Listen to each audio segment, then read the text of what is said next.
Vishwas, the App Store has allowed thousands of companies to seemingly spring up overnight. How are you capitalizing on that innovation? Well, it's funny because our business actually is a multi-platform strategy, so we'll be on the web and we'll be on other platforms, but we use the Apple App Store as a way to start our company. To launch for two main reasons. One, it's an established distribution channel. People can find you and they'll be loyal users. And second, it really helped us narrow our product scope. If you launch a website, you can do a million things at once. With an app, you really need to be focused on the 2 or 3 things that make you really good and differentiate you from the crowd. And so we actually use the App Store both as a product driver as well as a distribution channel. So you had mentioned other platforms. There's obviously Android, there's BlackBerry, Windows. Like, what else are you launching into, and how are you going to do that? Sure. So right now we're in the process of rolling out both a desktop website as well as a mobile website. So you'll be able to access FanPulse on your BlackBerry, on your Android phone, on your Windows phone. Down the road, I think it makes sense for us to explore, doing native apps. But I think today the App Store is really kind of the most proven distribution mechanism as far as building a native app on a mobile device. So that's where we're focused today, as well as on the web.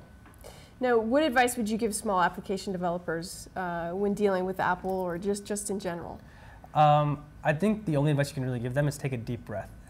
There's not a lot of clarity in the process. They are working to speed up times, but I think communication can help as well on their end.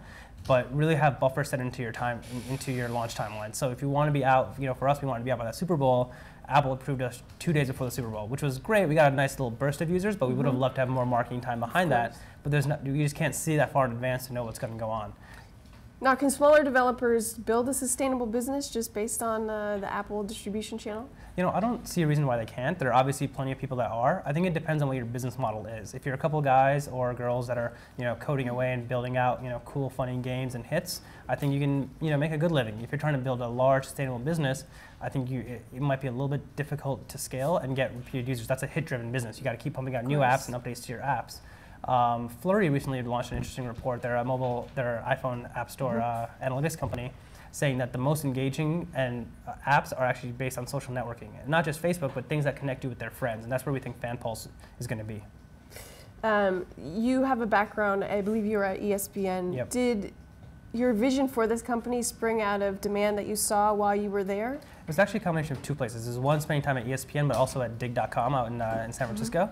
We really realized that while you can get data information really easily and people can interact really easily on the internet, those two hadn't been brought together in the context of sports. And we really saw that people just want to talk to their friends, and we're seeing those real world interactions materialize on FanPulse. We see one person check in, and then another friend check in, and another friend check in, and all of a sudden you have a hot game, 3 of your friends are watching, and then 3 more of your friends check in because now a bunch of your friends are watching. So you're the we for sports fans. Absolutely. I mean, we want to make it simple for you to talk to your friends about sports and get the basic information that you need.